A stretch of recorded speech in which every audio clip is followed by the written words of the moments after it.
My sister turned the whole family against me over her failed marriage, but her carefully built lies crumbled, and the truth she hid for years exploded. Growing up, it was like my sister Hannah could do no wrong. My parents, especially my mom, doted on her endlessly. I was the younger sibling, the afterthought. If Hannah wanted something, she got it, no questions asked. If I wanted something, I was told, "Amy, you need to earn it." It wasn't always big things either. Small stuff, like getting the last slice of pizza, or having the TV remote for the night. With her, it was automatic. With me, it was conditional. By the time I was 10, I stopped bothering to ask for much. If I didn't, there was no chance for rejection. Instead, I'd quietly make do with what I had, hoping to avoid conflict. Hannah thrived on being the center of attention. She'd boss me around, and when I protested, my parents would tell me to stop being difficult. I can't count the number of times I heard, "Hannah is older. She knows better," even when she clearly didn't. The worst part was that I didn't even hate her for it back then. I wanted to like my sister. I really did. I wanted to believe we were on the same team, but she rarely treated me like we were. If she had the chance to throw me under the bus to keep herself in good standing with our parents, she wouldn't hesitate. That pattern didn't change as we got older. By the time Hannah turned 25, she got engaged to Jacob, a guy I honestly thought was way too good for her. He was the complete opposite of her in every way, grounded, mature, and respectful. I hoped marriage might help her mature, help her grow out of the self-centered bubble she lived in. Maybe Jacob could be the stability she needed. For a while, it seemed like that might happen. Hannah looked genuinely happy, and Jacob seemed devoted to her. But old habits die hard, and within a year of their wedding, cracks started to show. It wasn't like she was hiding her behavior either. On one visit to my parents' house, I overheard her talking to a friend on the phone about how boring Jacob had become. She said he was too serious and didn't know how to have fun anymore. To me, it sounded like he was just trying to be a responsible adult.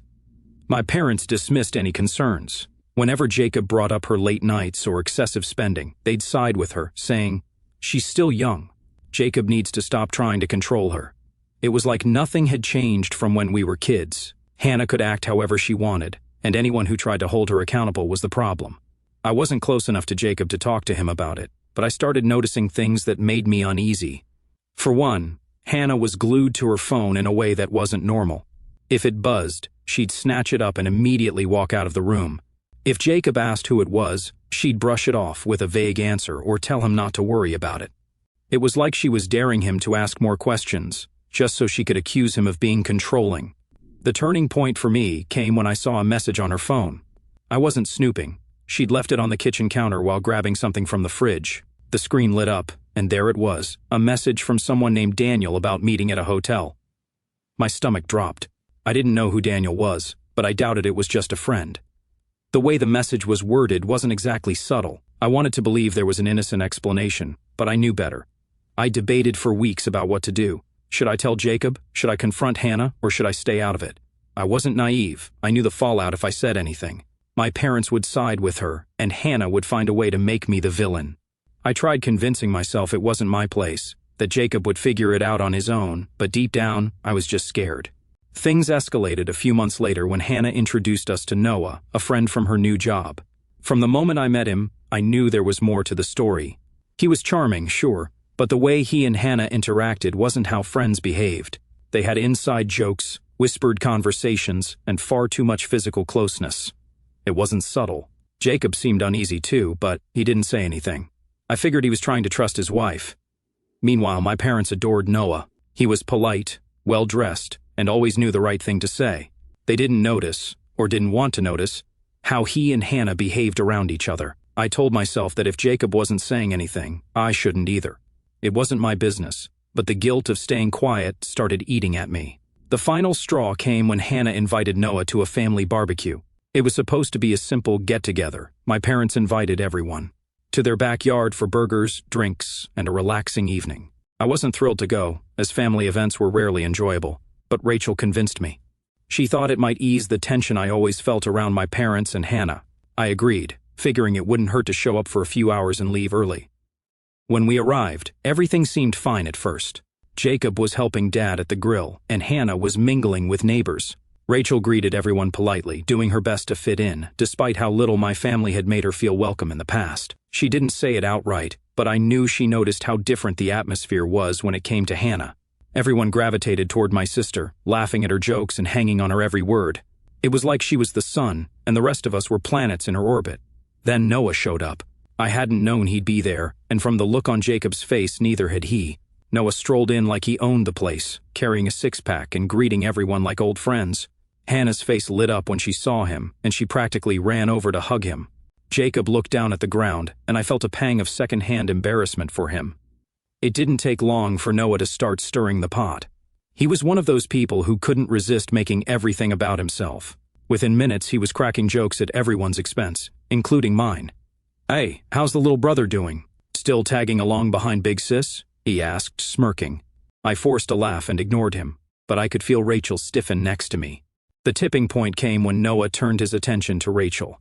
He asked where she was from, what she did for a living, and then, without missing a beat, made a comment about how I'd really lucked out with her. It wasn't a compliment. It was a backhanded remark implying I didn't deserve her.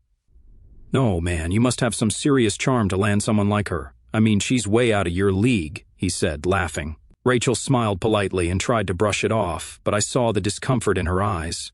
I wanted to tell Noah to shut up, but I knew it would escalate things, so I stayed quiet, hoping he'd move on. He didn't. As the evening went on, Noah kept finding ways to needle me, little digs about my job, my car, even my choice of shoes. I could handle it. I was used to people like him. But then he crossed a line. Rachel was standing by the table, talking to my mom, when Noah accidentally spilled his drink on her. The soda soaked the front of her dress, and she gasped, looking down in shock. "Oh no. Looks like someone's ready for a wet tea-to-shirt contest," Noah said, laughing like he'd told the funniest joke in the world. Rachel's face turned bright red, and she looked like she was about to cry. That was it for me. I walked over to Noah and, loud enough for everyone to hear, told him to apologize to Rachel. He looked at me like I'd grown a second head. "Just relax, man." "It was a joke," he said, shrugging. "Apologize," I repeated, my voice steady but firm. Hannah jumped in before Noah could respond. "Oh, come on. It wasn't that serious. You're being so oversensitive." "It's not like he meant to spill it," she said, rolling her eyes. "Are you serious right now? He humiliated Rachel in front of everyone, and you're defending him?" I shot back, my anger boiling over. "Oh, you're ruining the mood. Can you just let it go for once? It's a party," she replied. My parents, predictably, sided with her. "He didn't mean any harm," my mom said. "You're blowing this way out of proportion. Why don't you just apologize and let's move on?" I couldn't believe what I was hearing. It was like I was a kid again, being told to shut up and go along with whatever Hannah wanted. Something inside me snapped. Years of frustration and resentment poured out, and I didn't care about the consequences anymore. "Do you want to talk about ruining the mood?" I said, looking directly at Hannah. "Why don't you tell everyone what's really going on between you and Noah, or should I do it for you?" The backyard went silent. Hannah's face turned pale, and for the first time that night, she didn't have a snarky comeback. I took a deep breath and kept going. "You think nobody notices the way you two act around each other? The sneaky looks, the private conversations? Do you think Jacob doesn't see it?" Jacob's eyes widened, and he looked at Hannah, who was shaking her head furiously. "Don't listen to him," she said, her voice trembling. "He's just trying to cause drama." "Am I?" I shot back, "because I've got texts and pictures that say otherwise. Do you want to see them, or should we let Jacob decide?" Jacob stood up, his face a mix of anger and heartbreak. "What texts?" he asked, his voice shaking. I pulled out my phone and showed him the screenshots I'd saved, the messages. From Hannah's phone and pictures of her and Noah leaving a hotel together. Jacob stared at them in silence, then looked at Hannah. "Is this true?" he asked. Hannah didn't answer. She just stood there, her face red with anger and embarrassment. "No, you're such a liar," she finally screamed at me. "You've always been jealous of me, and now you're trying to ruin my life." My parents rushed to her defense, accusing me of stirring up trouble and being cruel. "How could you do this to your sister?" my mom asked, glaring at me. "You're tearing this family apart." I couldn't believe it. Even with the evidence in front of them, they refused to hold Hannah accountable. I looked at Jacob, who was gathering his things and preparing to leave. "I'm sorry, man," I said. "I thought you deserved to know." He nodded, his face blank, and walked out without another word. The rest of the barbecue was chaos. Hannah was screaming at me, my parents were yelling, and Noah had disappeared at some point during the argument. Rachel grabbed my hand and whispered, "Let's go." As we drove away, I felt a strange mix of relief and dread. I'd finally stood up for myself, but I knew the fallout was only beginning. After the barbecue, I knew my relationship with my family would never be the same. I had crossed a line, at least in their eyes, by exposing Hannah for what she'd done. But I didn't feel guilty about it. If anything, I felt I'd done the right thing, even if only Jacob appreciated it. Still, the days following were some of the loneliest and most exhausting of my life. It didn't take long for the backlash to start. Hannah wasted no time spinning the story in her favor. She called our parents the next day, crying about how I'd ruined her marriage and lied about her relationship with Noah. She claimed I'd always been jealous of her success and had found a way to sabotage her happiness. I wasn't surprised she'd throw me under the bus. It was textbook Hannah. What shocked me was how quickly my parents sided with her. "No, you need to fix this," my dad said when he called me that afternoon. "You've caused enough damage already. Your sister is heartbroken."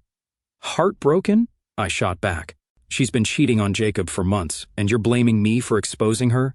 Are you even listening to yourself?" "She made a mistake, but it's not your place to air her dirty laundry in front of everyone," he said, his voice sharp. "What you did was cruel." "Cruel?" I replied. "She's been lying, cheating, and making everyone else miserable, but I'm the problem? You're seriously going to keep defending her after everything?"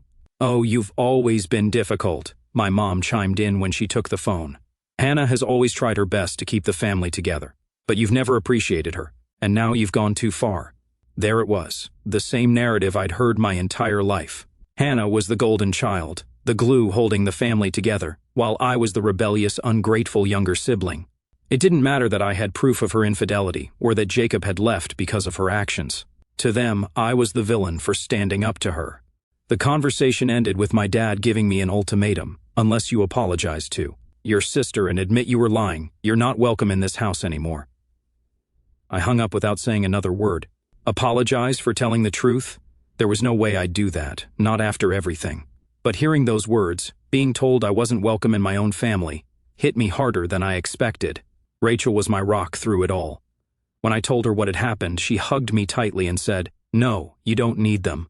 You have me, and we'll figure this out together." Her support meant everything, but the weight of losing my family hung over me like a dark cloud. I wasn't sure how to process it. Part of me hoped they'd come to their senses, but deep down, I knew better. Within days, the fallout spread to the rest of the family. Aunts, uncles, and cousins who'd heard bits and pieces of the story started reaching out, most taking Hannah's side. She'd painted me as a bitter troublemaker who'd gone out of his way to destroy her marriage for no reason. Some didn't even ask for my side of the story. They just assumed I was wrong. "Why couldn't you just leave it alone?" one of my uncles asked when he called. "What Hannah does in her marriage is none of your business." "No, you don't get it," I said, frustrated. "She's been lying to everyone, including Jacob. Why is it okay for her to hurt people, but not okay for me to call her out?" "It's not about what's okay," he replied. "It's about family, and what you did was out of line." Family? That word started to feel meaningless. How could they talk about loyalty and unity while ignoring the damage Hannah had caused? It was like everyone was desperate to maintain the illusion of a perfect family, willing to throw me under the bus to keep the peace. With nowhere else to turn, I packed up my things and moved out of state with Rachel. It wasn't an easy decision, but it felt like the only way to start fresh. Staying close to my family would mean more drama, accusations, and pain. Rachel and I found a small apartment in a city a few hours away, and for the first time in years, I felt like I could breathe. Those first few months were tough. I had to find a new job and adjust to life without a support system. Rachel was incredible, helping me stay positive and reminding me we were building something better for ourselves. Still, there were nights when the weight of it all felt unbearable. I'd lie awake, replaying conversations with my parents, wondering if I could have said or done something differently. But as time went on, I started to heal. I found a decent job at a local company, and Rachel and I grew closer through the challenges we faced together. We got engaged a year later, and for the first time in a long time, I felt genuinely happy. I had Rachel, a steady income, and a sense of independence I'd never had before. It wasn't perfect, but it was enough. As for my family, I didn't hear from them, not a single call, text, or email. It was like I'd been erased from their lives. I tried not to dwell on it, but there were moments when the silence hurt more than I wanted to admit. I kept telling myself I didn't need them, but part of me wished they'd reach out, if only to acknowledge the pain they'd caused. 3 years passed, and life moved forward. Rachel and I got married in a small ceremony with close friends, and we started saving for a house. I thought I'd put my family drama behind me for good. Then, one ordinary afternoon, everything changed. I was grabbing lunch at a McDonald's drive-thru when I saw her, Hannah. She was working the window, handing out orders and taking payments. At first, I thought I was imagining things, but then our eyes met. Her face turned pale, and she quickly looked away, pretending not to recognize me. I was stunned. Hannah, who'd always been the golden child, the one who could do no wrong, was working at a fast food restaurant in a completely different state. As I drove away with my order, questions raced through my mind. What had happened to her? Why was she here? And where were our parents? I couldn't shake the image of her looking tired and defeated. Despite everything she'd done, part of me felt a pang of sympathy, but another part remembered all the pain she'd caused. And I wasn't sure if I wanted to find out the answers, or if I even cared. I couldn't get the image of Hannah out of my mind. This was the same sister who, for most of my life, had been untouchable, the golden child who always landed on her feet, no matter how many times she stumbled. Now she looked beaten, tired, human. For a couple of days I tried to push the encounter out of my head. Rachel noticed I was distracted and asked what was going on. I told her about seeing Hannah and how it stirred up old feelings I thought I'd buried. Rachel didn't push me, but reminded me I wasn't obligated to do anything. You don't owe her a thing, she said gently. Not after what she did to you and to us. She was right. Hannah had caused me so much pain and humiliated Rachel at that barbecue years ago. But despite everything, a small part of me was curious. What had happened to her? Why was she working at a McDonald's in another state? And where were my parents? Curiosity got the better of me. I decided to go back to the McDonald's and talk to her during her break. I wasn't sure what I hoped to accomplish, closure, answers, or just the satisfaction of seeing her squirm. What do you want? She asked, her voice flat but defensive. I sat down across from her, keeping my tone calm. No, I saw you the other day, I said. I just want to know what happened. She looked away, stabbing at her salad with her fork. Why do you care? She muttered. You've made it clear you're done with me. I'm curious, I admitted. Last I heard, you were still living at home. Now you're here, working this. I gestured vaguely at the McDonald's behind us. What happened, Hannah? For a moment, she didn't say anything. Then, as if a dam had broken, the words poured out. She told me that after Jacob left, things spiraled out of control. Our parents, who had always supported her, eventually reached their breaking point. They couldn't keep funding her lifestyle, especially when she refused to take responsibility. According to Hannah, they threw her out after an argument about money. I had nowhere to go, she said, her voice trembling. So I moved in with Noah. He said he had a job lined up here, so we came to this state. But it turned out he was running from debt collectors, and the job never existed. Now I'm stuck here, working this crappy job while he sits at home doing nothing. She paused, wiping her eyes. I know I've made mistakes, okay? I know I've screwed up, but I'm really struggling right now. I need a little help to get back on my feet. Can you? She didn't finish, but her meaning was clear. I stared at her, trying to process everything. Part of me felt sorry for her. She was clearly in a bad place, and for the first time she didn't have anyone to bail her out. But another part remembered all the pain she'd caused, how she'd lied about me, turned my family against me, and left me to pick up the pieces of my life. I'll think about it, I said, finally standing up. That's all I can promise right now. She nodded, looking both disappointed and relieved. Thanks, she said quietly. I walked away, my mind racing. I wasn't sure what I'd expected, but the conversation left me with more questions than answers. Her story didn't fully add up. My parents had always been willing to do anything for her. What could have pushed them to throw her out? Something didn't feel right, and I decided to dig deeper before making any decisions. Over the next few days, I reached out to old family friends and distant relatives to piece together what had happened after I left. The story I uncovered was worse than I'd imagined. Apparently, after Jacob left, Hannah stayed with my parents, bringing Noah with her.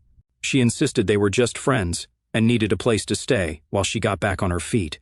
My parents, still believing her version of events, let them live there. Things seemed fine on the surface. My parents even helped Hannah find a job and paid for therapy sessions she claimed she needed to process the divorce. Later, I found out she never attended those sessions. About 8 months after I left, things took a darker turn. Hannah started pressuring my parents to transfer the house to her name, claiming it was for security and promising to take care of them in return. My parents, eager to support their golden child, gave in despite initial reservations. But as soon as the house was in her name, Hannah and Noah sold it without warning. They disappeared with the money, leaving my parents homeless and broke. Hearing this made my stomach turn. My parents, who had defended Hannah their entire lives, who had sacrificed so much for her, were now living in a tiny, run-down apartment, barely scraping by on my dad's pension. They had been betrayed in the worst possible way, and Hannah was the one who did it. I spent the next couple of days trying to process everything, feeling a whirlwind of emotions, anger at Hannah for her selfishness, guilt for not being there for my parents, and confusion about what to do next. Part of me wanted to confront her again, but another part wondered if it was worth it. What could I say to someone who had burned every bridge? In the end, I decided I needed to hear it from her. I went back to the McDonald's during her break and laid everything out: the house, the money, our parents' current situation. The look on her face told me it was all true. Hannah broke down, alternating between excuses and apologies. She claimed she never meant for things to go that far, that Noah had manipulated her, and that she was now trapped in an abusive relationship with him. For a brief moment I felt sympathy, but then she shifted gears, accusing me of being selfish for not helping her now that she was in trouble. "No. You've always been jealous of me," she said, her voice rising. "You've been waiting for a chance to see me fail, and now you're enjoying it." I stood up, shaking my head. "You don't get it, do you?" I said. "This isn't about jealousy. This is about you facing the consequences of your actions." Before I left, I gave her contact information for local women's shelters and abuse support groups. "If you're serious about leaving Noah, these places can help," I said. "But I can't, not after everything." Her final words to me were filled with anger and bitterness, but I didn't care. For the first time, I saw Hannah for who she was, a selfish, manipulative person who refused to take responsibility. After the confrontation at McDonald's, I drove home feeling an odd mix of emotions. On one hand, I was relieved to have gotten the truth out in the open. On the other, I felt drained and angry. How could someone cause so much pain and still twist it to make herself the victim? I replayed her words, the accusations of jealousy, and laughed bitterly. It was classic Hannah, refusing accountability and lashing out when things didn't go her way. When I got home, Rachel knew something was up. She was on the couch, scrolling through her phone, but put it down when she saw my face. "How did it go?" she asked. I sat next to her and sighed deeply. "It went about as well as you'd expect," I said. She admitted to everything, selling the house, leaving our parents homeless, all of it. But of course, she blamed Noah and tried to make herself the victim. Rachel shook her head, her expression a mix of sympathy and frustration. "Did she at least apologize?" she asked. "She tried in her own way," I replied. But then she accused me of being jealous and selfish for not helping her. I told her I couldn't, but I gave her information for shelters and support groups if she wants to leave Noah. She didn't take it well. Rachel scoffed. "Unbelievable. After everything she's done to you and your parents, she thinks you owe her something." I nodded. "Exactly." Rachel reached over and squeezed my hand. "You did the right thing," she said firmly. "Helping her financially would only enable her behavior. She needs to figure this out on her own." Her words reassured me, but one unresolved issue weighed on my mind: my parents. Now that I knew the truth about their situation, I couldn't ignore it.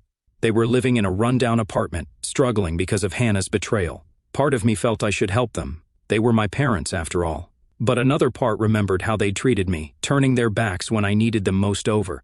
The next few days, Rachel and I talked endlessly, and she supported me no matter what I decided. "You don't owe them anything," she reminded me. "But if helping them gives you peace of mind, I'll support you." Finally, I decided to reach out.